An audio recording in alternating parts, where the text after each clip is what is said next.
Bienvenue sur le podcast Ensa et vous.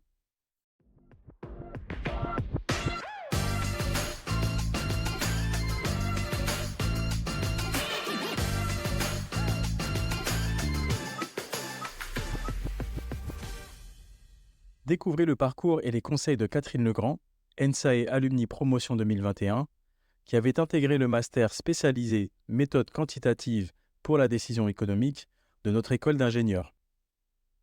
Lors de l'enregistrement de cette interview, elle s'apprêtait à démarrer son nouveau poste en tant qu'économiste modélisateur pour la décision économique au sein de l'autorité de contrôle prudentiel et de résolution, une institution intégrée à la Banque de France.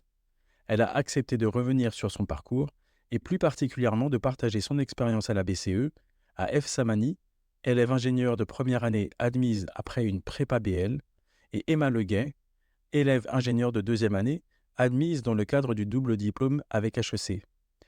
Bonne écoute. D'abord, merci de me recevoir pour ce podcast. Donc, j'ai un master en économie appliquée, spécialisation économétrie. J'ai également effectué en 2021 l'EMS de l'ENSAE, méthode quantitative pour la décision économique et financière majeure macroéconomie. À la suite de cela, j'ai effectué un stage d'1 an à la Banque centrale européenne. Donc, plus récemment, j'étais sur un poste de macroéconomiste au sein du département Stress Test Modeling de la BCE. Et là, je m'apprête à rejoindre les équipes de l'ACPR, toujours sur des thématiques autour des banques et du risque bancaire. Ok. Voilà, merci beaucoup. On voit le thème central, en tout cas de la banque, qui reste, donc de l'économie bancaire et financière. Et donc, tu es passé par la BCE pendant quelques temps. Et justement, est-ce que tu avais déjà envie d'intégrer la BCE au moment où tu es rentré en master spécialisé à l'ENSAE? Oui, j'ai notamment effectué ce master spécialisé en ayant en vue du coup, le stage de la BCE. À l'époque, j'étais, plus spécialisée en microéconomie, en économie industrielle où j'avais fait également du machine learning. Dans les banques centrales, l'un des modèles phares reste quand même les modèles DAGE, même s'il y a beaucoup d'utilisation d'autres modèles et c'était, un sujet que je ne maîtrisais pas forcément, sur l'application et je m'étais intéressée justement, avant de rejoindre cette formation donc j'hésitais encore entre finances publiques ou politique monétaire et quand j'avais vu, voilà, qu'il y avait un cours spécialement, sur la politique monétaire à l'ENSAE, je m'étais dit, c'est le parcours parfait pour, avoir les connaissances nécessaires, les compétences nécessaires du coup pour rejoindre la BCE sur les postes qui m'intéressaient le plus, notamment du coup, au travers des cours que j'ai pu suivre, qui s'orientaient soit sur, la politique monétaire ou soit vraiment sur les cycles économiques, mais vraiment à un niveau macro ou vraiment sur, des modélisations plus ce qu'on appelle structurelles, modèles théoriques où, du coup, il y a vraiment, un accent sur, la modélisation, du comportement des agents qui souvent du coup, découle plutôt d'une maximisation qui est différent d'autres modèles qui vont être, des modèles plus purement statistiques comme les modèles VAR, les modèles à facteurs. Donc, c'était dans le but de compléter ta formation Voilà. en passant du micro au macro et d'un point de vue plutôt Oui, économétricienne à un point de vue plus économiste. oui. Euh, Est-ce que tu pourrais nous expliquer plus en profondeur peut-être en quoi consistait exactement le master spécialisé de l'ENSAE? Je ne sais pas par exemple combien de temps c'était, les différents cours que tu avais et on a quand même bien saisi le lien avec l'ABCE, mais peut-être qu'est-ce que cela t'a apporté précisément en vue d'un futur métier d'ingénieur économiste statisticien, mais aussi économétricienne, du Oui. coup.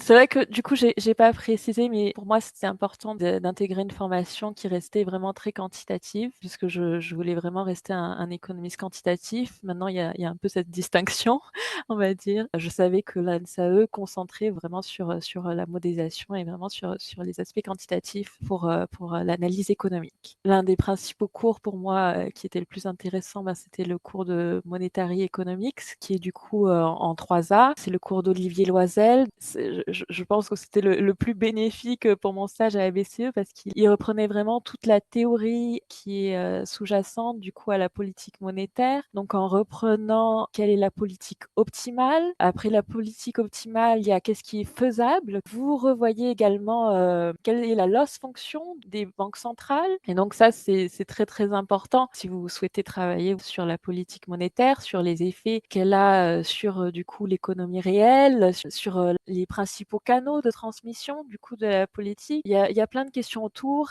et pour travailler dessus, il faut vraiment avoir une compréhension détaillée de tous les mécanismes autour de ça, donc notamment le cours d'Olivier Doisel-Voix, le modèle néo-keynésien, donc celui, le plus actuel, sur toutes ces questions-là. Ce cours, du coup, permet vraiment d'arriver avec, toute une connaissance et qui vous permet, du coup, de pouvoir, interagir avec les chercheurs, puisque moi, c'était dans le département recherche. Ça vous permet d'interagir rapidement avec eux, de pouvoir être rapidement opérationnel, pouvoir, comprendre rapidement les conférences qui sont, des conférences, sur la pointe de la recherche actuelle. Ça vous permet de pouvoir déjà être force de proposition, de pouvoir déjà dire ce qui vous intéresse, de pouvoir, travailler sur des sujets intéressants parce que ce qui est très important, en fait, quand vous arrivez, dans un stage sur des choses qui vous intéressent, c'est de pouvoir montrer que vous avez les compétences déjà pour pouvoir travailler dessus. C'est un gros, gros avantage de connaître tous les mécanismes, en fait, autour du sujet sur lequel, vous souhaitez travailler. J'étais beaucoup sur, monétaire et économique, Oui. voilà, il y avait pas que ce cours-là. C'est super intéressant, on sent bien à quel point tous ces cours t'ont marqué, t'ont donné plaisir à apprendre, à comprendre tellement de choses Oui. nouvelles et à quel point en fait les enseignements de troisième année à l'ENSAI sont à la pointe de la recherche, hein, vraiment. Et j'avais aussi une question sur, enfin j'ai cru comprendre que tu avais eu une expérience professionnelle avant, ou du moins des stages, pardon, mais en tout cas une expérience professionnalisante avant le master spécialisé à l'ENSAE. Est-ce que tu pourrais nous en dire un peu plus? Est-ce que c'est grâce à ces stages-là que tu as eu envie d'aller à l'ENSAE, de faire ce choix de carrière-là? Que t'ont-ils apporté? Comment est-ce qu'ils ont été aussi complétés par le master spécialisé? Oui, donc le master 2 s'effectue en alternance. Je l'ai effectué à France Stratégie, qui fait partie, des services du Premier ministre. Comme j'ai dit, donc je l'ai effectué, voilà, sur des thématiques plutôt, microéconomie, économie industrielle. J'étais dans le département économie et dans l'équipe, du coup, qui travaille, sur, l'évaluation ex post des politiques publiques, appliquées, du coup, aux entreprises françaises. Donc c'était très, très, très instructif. J'ai adoré mon expérience et j'ai fait une année d'alternance et après j'ai fait encore un an en contrat à durée déterminée.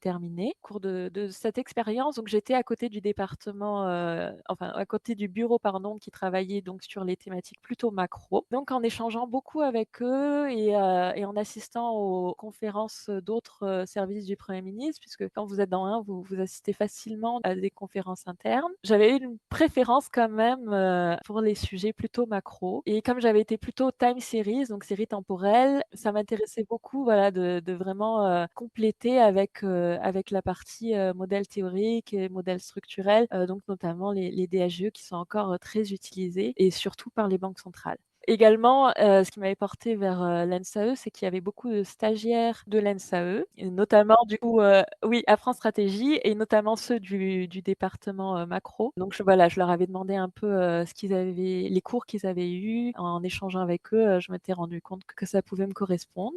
Comme j'avais dit, à cette époque, je m'étais dit que je voulais partir soit sur les finances publiques, soit sur la politique monétaire, avec une préférence pour la politique monétaire. La politique monétaire me permettait d'allier à la fois les marchés financiers et travailler sur l'un des piliers, essentiels de l'économie, donc sur la stabilité des prix. Donc et en voyant, qu'il y avait des cours aussi, qui me permettaient d'aller dessus, c'était parfait pour, aller sur cette optique-là, sur ce sujet de la politique monétaire. Et justement, tu viens d'énoncer ton intérêt pour les politiques monétaires et plus globalement pour les marchés financiers, etc. Oui, Et donc, je crois que tu vas intégrer la CPR, c'est oui, ce que tu nous avais dit au début. oui. Donc voilà, est-ce que tu peux nous parler, bah, par exemple, de ton futur travail à la CPR, en quoi il va consister et ce que tu aimerais bien faire là-bas, justement, sur les marchés financiers? Alors du coup, à la CPR, je rejoins l'équipe de stress test bancaire.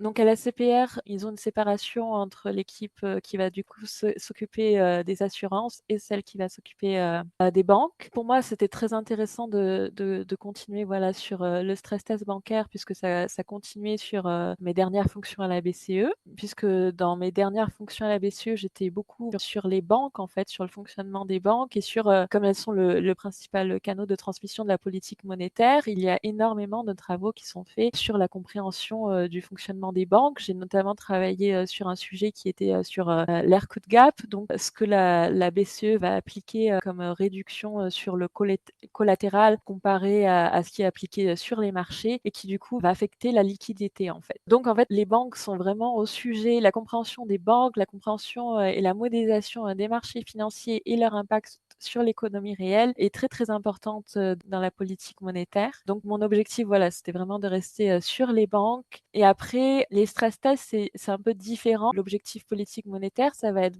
plus sur, récemment du coup, suite à la crise de 2008, les banques centrales ont aussi eu le mandat de travailler sur, la stabilité financière puisqu'on s'est rendu compte du coup que c'était très, très important. Il y a eu un nouveau département au sein de la BCE qui s'était développé suite à cela et donc les stress tests rentrent plutôt dans la stabilité financière, mais qui est également très, très importante puisque tout interagit en fait ensemble et donc les stress tests, ça va être évaluer du coup, la résilience des banques, la CPR, les banques françaises face à des chocs et donc, ce qui est intéressant d'un point de vue quantitatif, c'est que donc déjà vous avez, l'amélioration, des équations de comportement des banques, des interactions entre elles. Par exemple, il y a beaucoup de travaux maintenant sur, la contagion des banques, sur l'importance et on le voit notamment avec les dernières difficultés qu'il y avait eu aux États-Unis et pour Crédit Suisse. Également, avec l'interaction avec les fintech, par exemple, voilà, avec les nouveaux moyens, qui s'ouvrent plus, où les entreprises vont, voilà, chercher, d'autres moyens, d'obtenir du crédit. Donc il y a beaucoup de travaux qui se développent dessus, notamment la BCE avait eu sa première conférence de recherche pour les stress tests seulement en 2022. Donc récemment, au niveau des stress tests, ils cherchent à vraiment améliorer les modèles, à améliorer, la modélisation du coup, des acteurs, financiers entre eux et de leur impact, voilà, sur l'économie réelle. Il y a notamment des équipes parfois qui travaillent, voilà, sur intégrer, les assurances et intégrer, les hedge funds. Notamment du coup avec la disponibilité des données, ça permet, voilà, d'avoir une modélisation, un peu plus complète du système financier. L'autre côté très intéressant, c'est du coup, il y a un développement sur les scénarios puisque les chocs du coup vont être représentés par les scénarios choisis. Donc par exemple, le grand stress test de l'IBA, donc c'est l'IBA, qui avec la BCE et avec, d'autres organismes qui va décider d'un scénario principal. Donc il y a 2 scénarios. Là, il y a le scénario baseline et il y a le scénario adverse. Donc baseline, c'est comment l'économie devrait continuer et adverse, du coup, c'est avec les chocs. Mais vous avez également possibilité, voilà, d'avoir plein de scénarios et donc il y a des travaux qui se font dessus, notamment, avec des modèles, encore plus poussés, avec, donc du coup des changements de régime. Il y a plein de choses, au niveau modélisation, qui peuvent être faits. J'avais un autre en tête et je viens de l'oublier. C'est déjà très intéressant et très très complet. Et je profite du fait que vous avez du coup parlé vous-même du lien entre politique monétaire, marché financier et en fait du coup du poste que vous occupiez à la BCE parce que vous étiez dans l'équipe de stress test. Euh, pour vous demander de nous en dire un peu plus sur le cadre de travail dans lequel vous étiez à la BCE. Qu'est-ce que ça fait de travailler à Francfort, de travailler dans un environnement multiculturel? Comment les femmes sont-elles représentées dans les équipes? Est-ce que finalement c'était sympathique? Je ne sais pas tout ce qui vous passerait par la tête plutôt sur D'accord. cette thématique-là. Donc pour mon expérience à la BCE, elle a été, pour moi très, très positive, pardon et j'ai extrêmement, aimé, travailler au sein de la BCE, non seulement pour les missions que j'ai pu avoir, mais également pour le cadre parce que, les outils qui sont mis à votre disposition, c'est des choses modernes, qui prennent en compte le confort des agents. Vous avez également, il y a vraiment un suivi, pour que les salariés, s'épanouissent. Vous avez une salle de sport, sur place. Les collègues, pour ma part, pour mes équipes, ça a été, vraiment toujours, très, très agréable de travailler en équipe. J'ai eu vraiment, des collègues extraordinaires, non seulement sur leurs compétences, mais également, sur, leurs soft skills. Donc ils étaient vraiment, voilà, c'était vraiment un plaisir de travailler ensemble. Un environnement et un cadre, qui pousse à pouvoir, travailler dans les meilleures conditions. Et après, voilà, sur les missions, ce qui était, le plus important aussi pour moi, en plus de bénéficier d'un très bon cadre, d'un très bon environnement pour travailler, c'est vrai que la BCE, ben, c'est un peu là où il y a les décisions les plus importantes. Donc c'est un peu le concurrent, on va dire, de la Fed en quelque sorte, sur les méthodes les plus développées que vous pouvez avoir. Et comparé, je veux dire, aux banques centrales nationales, que c'est plutôt là qu'il va y avoir les décisions les plus importantes. Et si parfois la main sur certains types de questions ou de modélisation, par exemple, ils ont pris la main sur la modélisation climatique en ouvrant un hub vraiment sur ce sujet. Donc parfois, vous avez certains experts d'autres banques centrales nationales qui vont les rejoindre. Mais voilà, ça se fait à Francfort pour certains sujets. Il y a plein de possibilités. Il y a ceux qui vont se travailler, voilà, sur les questions plutôt de forecast. Et ça va être différent de si vous voulez travailler sur la question des politiques optimales. Si vous voulez travailler sur plus du coup de la causalité, vous avez la possibilité de travailler donc comme je disais également sur la stabilité financière, en plus du coup de tous les outils de politique monétaire. Donc pour les outils de politique monétaire, il y avait eu beaucoup de travaux à l'époque où il y avait donc la zéro lower bound, donc le fait que les taux d'intérêt étaient sur leur borne inférieure. Donc il y avait beaucoup de demandes du coup au niveau du département recherche pour ces travaux-là. Et ensuite, il y a eu beaucoup le quantitative easing, voilà, et ça continue beaucoup, voilà, sur les différents outils de la BCE. Donc comme je disais, l'équipe forecast est également très, très importante, puisque si vous avez remarqué dans les conférences du coup où Christine Lagarde intervient, par exemple pour les décisions de l'inflation, maintenant il y a beaucoup ça revient beaucoup que les décisions vont être prises en fonction des données. Donc ça, tout cela repose du coup beaucoup sur les équipes forecast. Voilà. Et ensuite, par exemple, si vous allez sur les stress tests ou la stabilité, donc il y a des équipes qui vont travailler sur la probabilité de défaut des entreprises. J'ai retrouvé mon point qui est très bénéfique. En fait, c'est que vous avez plein de bases de données qui sont développées en interne et qui sont accessibles nulle part ailleurs. Donc, quand vous êtes économiste, c'est super parce que vous récupérez les données déjà travaillées par l'équipe des statisticiens et des informaticiens, voilà, qui s'occupent de toute la structure informatique qui est très importante. Et la BCE est vraiment en avance sur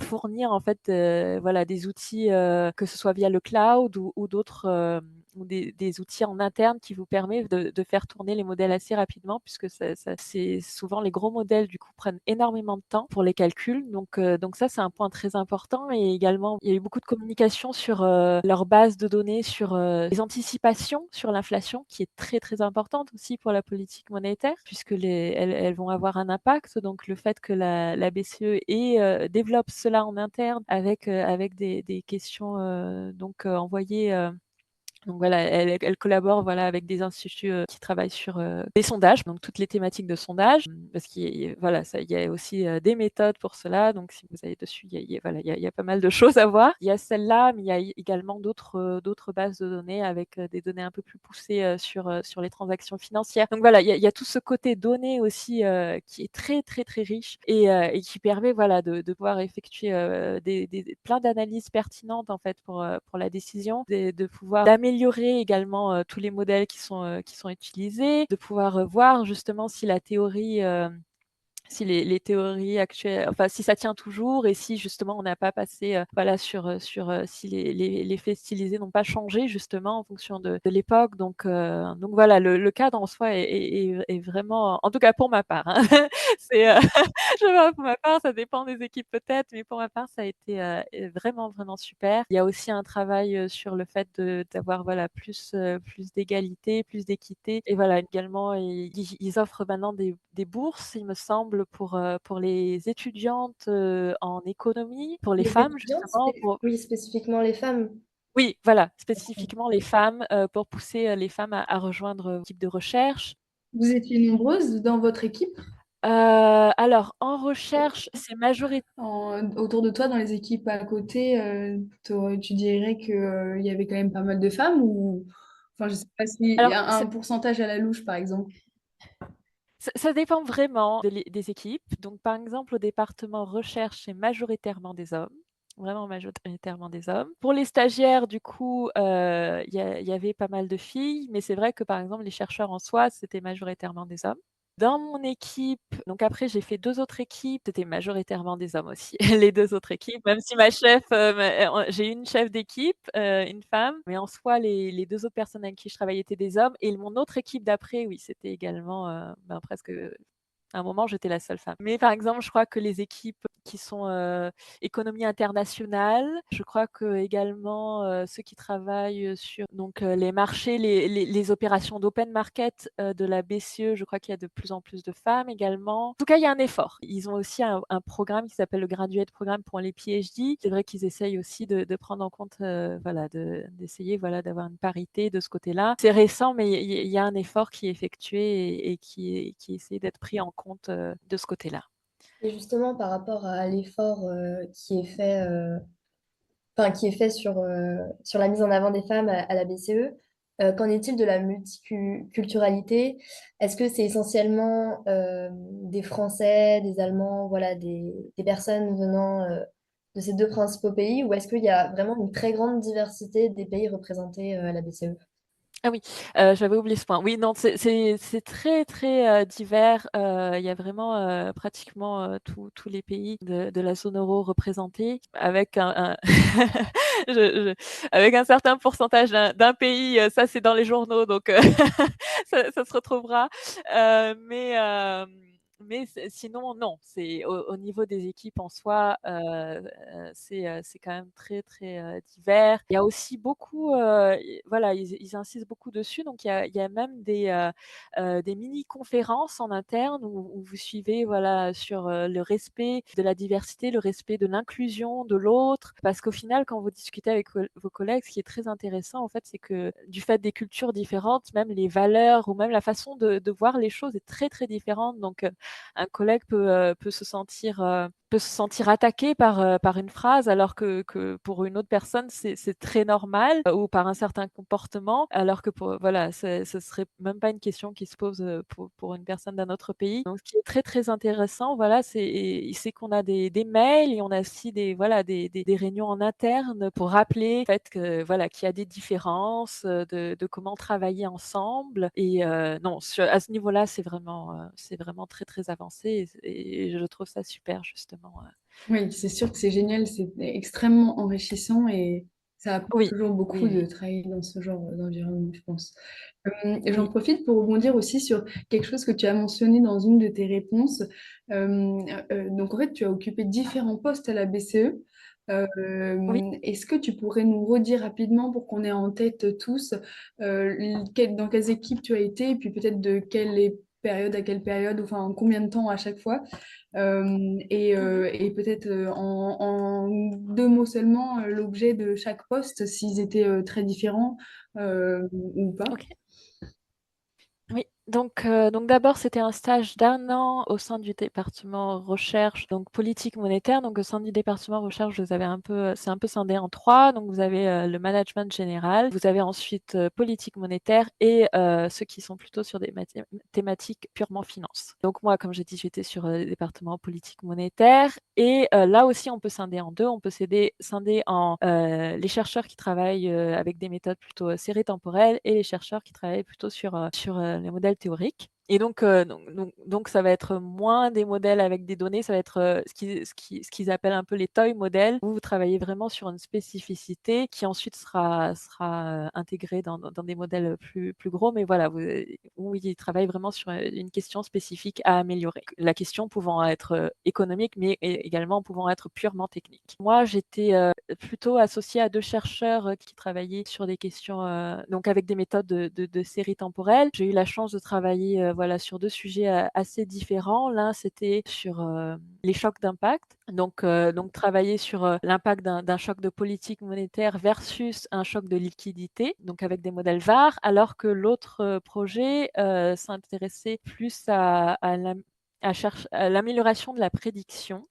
Donc c'est un chercheur, voilà, qui travaille vraiment sur, le côté prédiction, donc même avec, des modèles de machine learning, que voilà, tout ce qui peut être intéressant, est utilisé. C'était également très, très intéressant puisque c'était du coup, utiliser plutôt de l'inférence bayésienne. Son but était d'intégrer une méthode du coup proposée, par Cook dans son livre pour ajouter de l'autocorrélation dans les résidus, avec le but d'améliorer du coup les forecasts à moyen terme puisqu'il y a cette grosse problématique du coup, d'avoir, des bons forecasts à moyen terme. À court terme, ça va, mais dès que vous dépassez un horizon de 2, ça devient plus compliqué. Donc voilà, c'était super intéressant parce qu'au final, vous savez pas si, les résultats, vont être, positifs ou négatifs, mais en recherche, votre but, c'est de tester et d'essayer de trouver, une amélioration par rapport à ce qui est déjà utilisé. Et donc voilà, donc j'avais la main, sur, voilà, sur le code, donc je travaillais notamment avec l'algorithme, du Gibbs Sampler, donc le sampler, Gibbs. Et donc c'était très, très, très, très formateur. Les chercheurs, vous encadrent très, très bien. Ils ont toujours, des bons conseils, vous c'est vraiment, pour moi, ça a été, vraiment, une superbe expérience. Et donc ensuite, j'ai eu une proposition, donc pour le département, Stress Test Modeling, passant, bien évidemment des entretiens également, suite à la proposition. Donc j'ai été retenue et j'ai rejoint d'abord l'équipe, du risque du crédit. Donc au sein du département Stress Test Modeling, vous avez une équipe par chaque, type de risque, market risk, climate risk, et cetera. Et il y a également une équipe qui s'appelle Macro Prudential qui reprend, justement, tous les types de risques et qui fait un gros modèle global. Mais j'y reviendrai, puisque je l'ai rejoint, à la fin. Donc la première équipe que j'ai rejoint, et donc j'ai dit c'était crédit risque. Au sein de crédit risque, vous avez, c'est séparé aussi en sous-parties en fonction de sur quel portfolio vous travaillez. Donc par exemple, moi j'ai rejoint ceux qui travaillaient, sur les entreprises non financières. Et donc le but en fait, c'était d'incorporer un nouveau type de modélisation, pour, l'EBA stress test de 2023. Donc c'était super intéressant parce que parfois, vous gardez les mêmes modélisations alors que là, du coup, il y avait un gros changement et il fallait que le modèle soit prêt pour décembre, 2023 avec, notamment, il fallait passer la validation donc, de ce qu'ils appellent les working groups. Donc les working groups, vous avez des représentants de chaque banque centrale nationale qui sont là et qui voilà, vont faire des critiques, positives ou négatives sur les modèles. Donc, là, il fallait passer le dernier working group où le modèle, allait être validé ou non et s'il était validé, il pouvait être utilisé, pour les biais stress test 2023. Donc voilà, c'était un beau challenge. Donc ce qui est intéressant donc, quand vous travaillez, dans les équipes risques, c'est qu'on va s'intéresser, moins à l'effet moyen mais plus, au code distribution et donc vraiment aux événements, plutôt rares. Il y avait le passage du coup, par exemple, à l'utilisation, de régression quantile. Le même cas pour les VAR, vous passez de VAR, au VAR quantile. Voilà, on s'intéresse à des fois à des points et des questions, différents. Que là, c'était l'incorporation de ce modèle pour, les entreprises non financières. Donc il y a tout un travail, bien évidemment toujours, pour un économiste quantitatif sur les données. Vous devez aussi être, garant, de la justesse et de la fiabilité des données. Donc ça, c'est très, très important. Donc en plus, des compétences mathématiques, il faut bien avoir conscience, de la problématique des données, que ce soit les données manquantes, les données, tronquées. Ça prend du temps, on va dire, parce qu'il y a plein de choses à vérifier. Tout cela va bien sûr impacter votre modèle. Donc il y a l'aspect, voilà, informatique, codage. Donc ensuite, vous avez, la modélisation et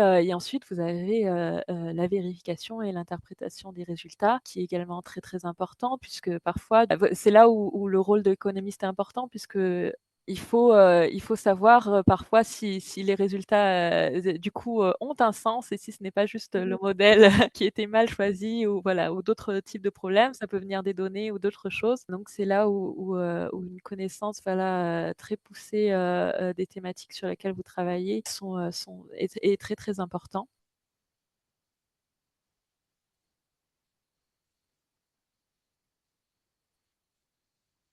Mmh. Merci d'avoir écouté cette première partie de l'interview de Catherine Legrand, économiste modélisateur pour la décision économique au sein de la CPR. La suite, dans le prochain épisode du podcast Ensei-vous. À bientôt!